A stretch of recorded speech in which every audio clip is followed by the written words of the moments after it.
Hey, I'm Adam Jusko from ProudMoney.com. In this video, we're going to talk about why you should avoid credit card authorized user trade lines. And this is from both the buying side and from the renting side. But before we do that, I'm going to ask you to please subscribe to this YouTube channel if you have not already. And if you have already, I thank you for doing so.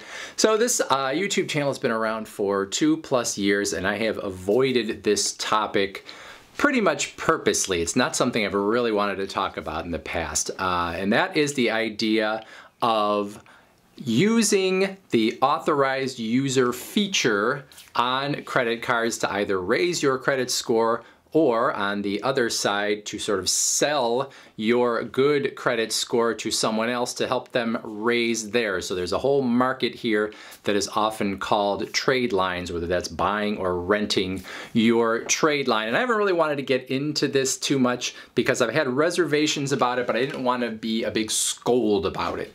So if you don't know what I'm talking about, I will elaborate on it in a moment, but the gist of this video is going to be the idea that from my point of view, if you have looked at these trade lines using the credit card authorized user as a way to increase your credit score or maybe rent out your good credit score, there's sort of a magical thinking here, a get something for nothing, a magic bullet idea behind it that I think for a lot of people either already has or is going to come back to bite them. When you try a workaround in the credit scoring game or an end run around how things normally work, you shouldn't be that surprised if it eventually blows up in your face. I'm talking about this now because I've seen recently that a rather prominent YouTuber who was one of the middlemen in the trade lines game has recently shut down that piece of their business, and with the wider economic situation that is going on as I make this video, since we are sort of sitting here in the middle of the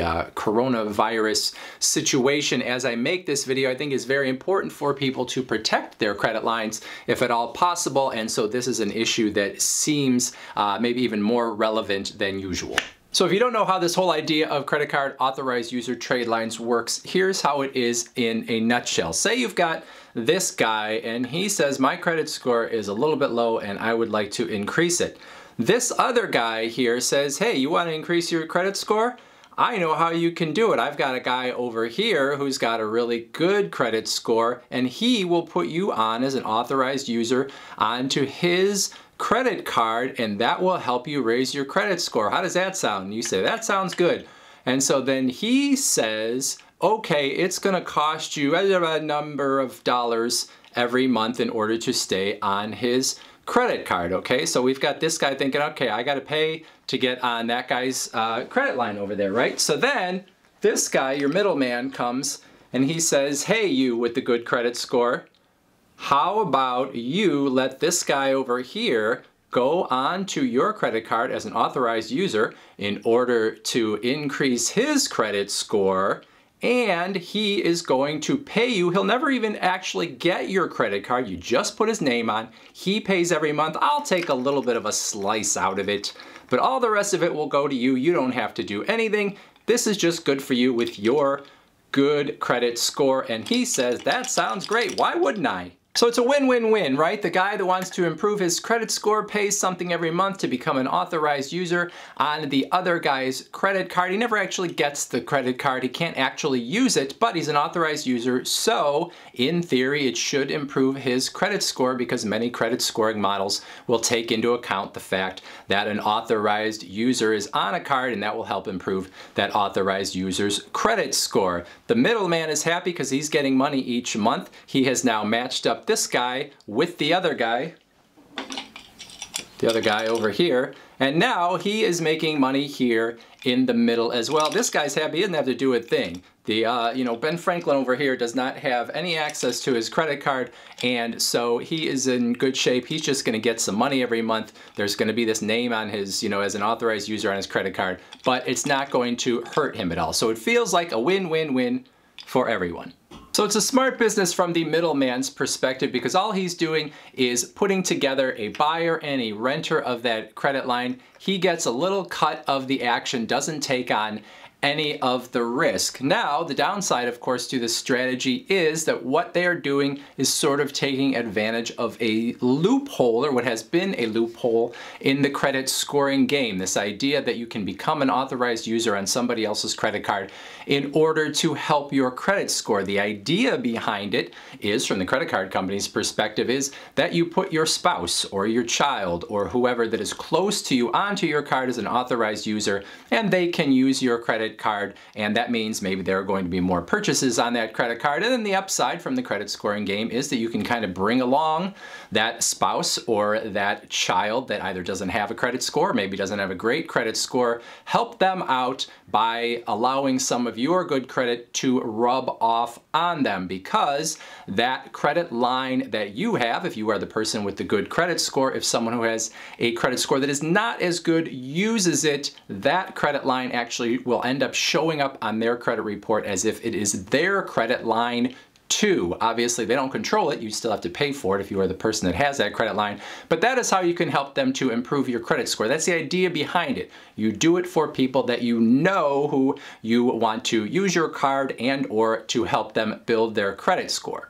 And that's why the whole Tradelines system is destined to fail, because it goes against the spirit of what the credit card companies and the credit scoring models are trying to do. It says, instead of putting your wife or your husband or your son or your daughter on your credit card, you're going to put some guy or some woman who's halfway across the country onto your credit card to help them improve their credit score, and they are going to pay you to do it. So the credit card companies, the banks, and the credit scoring models, FICO, they are not dumb. They know this is going on. And many of these things are, advertised freely on YouTube. Hey, we are selling these trade lines, give us a call. So it's not like this stuff is just being done undercover. So because of the fact that it goes against what they actually want, they are starting to crack down on it. Because it's lying, right? Ben here with the low credit score doesn't deserve his credit score to go up just because this random guy over here is willing to take some of his money and put him on his credit card. And the whole goal for the banks and the credit scoring models is to assess the risk of the customers. So if people are using somebody else's credit line and they don't have any reason to be on that credit line to begin with, then they are building a credit line on false pretenses. And the banks and the credit scoring models need to sniff that out. Now, I'm not on the bank's side here. They want all the upside with none of the downside. They don't want to take on anyone that could be a risk, and if they suddenly see that you might be turning into a risk, they will cut you off at the knees. I understand that they are not necessarily anyone's best friend, and I commiserate with the people who are trying to raise their credit score and are having a hard time doing it. But when you get a credit card from a bank, you are agreeing to play by their rules, and if they find out you are not playing by their rules, they will penalize you. So what does that mean if you are someone who has bought your way onto someone else's credit line? It means that if the banks figure it out, they can shut you down, kick you off of that other card, and essentially send you right back to the old credit score that you had, and you will be out all that money you paid to rent your way to a better credit score. And if your credit score goes lower very quickly and you have other credit cards, it is possible the credit card companies could notice that big drop in your credit score from not being an authorized user anymore and actually shut down a credit card that you do have in your own name. Now, if you're the person that's been renting out your credit score, things probably aren't going to hurt you that much. Yes, your credit card could get shut down if the banks notice it, but if you have a higher credit score, you probably have multiple credit lines, or you're probably okay being able to get another credit line. So really the question for you is, you have been taking money from someone who has been trying to build their credit score, and it feels a little bit almost like predatory lending. You're taking money from someone who obviously feels like they need to build their credit score badly enough that they are going to pay to do so every month. And that doesn't really feel like a great place to be. If you are the person that is taking that money from them, does it feel good? Would you want people to know that that is how you are making money? I think that's questionable. Now, if you're that middleman, you probably knew that you were in a questionable business to begin with. You knew that this was only going to last so long. You knew the business model was a workaround, a way to basically try to beat the system. And now the system has figured out what is going on. You've got the credit card companies looking closer. Who are these authorized users? Why don't they have the same last name as you? Why do you have multiple authorized users on your card that never actually use the card? These questions are getting asked. FICO and Vantage Score are not treating authorized users the same way as they used to in their newer models, so you're not getting the boost from being an authorized user necessarily that you would have in the past, and some of the credit card companies have even stopped reporting authorized users to the credit reporting agencies, so you're not necessarily getting the boost there. So if you're this person who's been on the gravy train, just taking your slice by putting the buyers and sellers together, well, all of a sudden your business model isn't so great because these people over here are seeing themselves, or these people over here are seeing themselves get kicked off of people's credit cards, and the people that were making money before are maybe seeing their credit cards shut down, or they suddenly aren't getting paid because the money is not coming from the other side.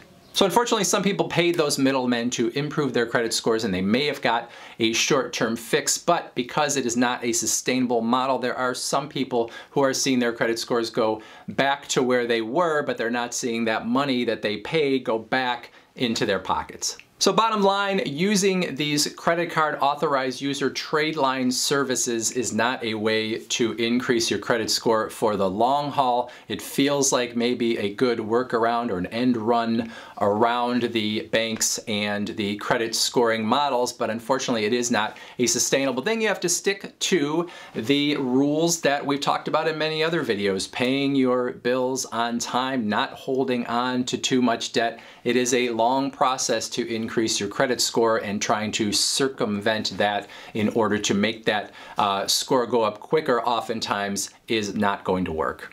Now, not everyone's going to agree with me on this issue, and I'm sure I'm going to get some thumbs down on this video, probably from some people that are actually in the Tradelines industry. I have great sympathy or empathy for the people that are trying to raise their credit scores and who see this as a way to do it, so I hope that I have made that clear in the context of this video. Anyway, whether you like what I said or don't like what I said, I would love to hear about it in the comments section below, and I will try to reply to all of them. Otherwise, I thank you for watching. And as always, please go to proudmoney.com, where we do credit card reviews, we talk personal finance, we talk deals, and all sorts of other fun stuff too. Thanks for watching. Bye.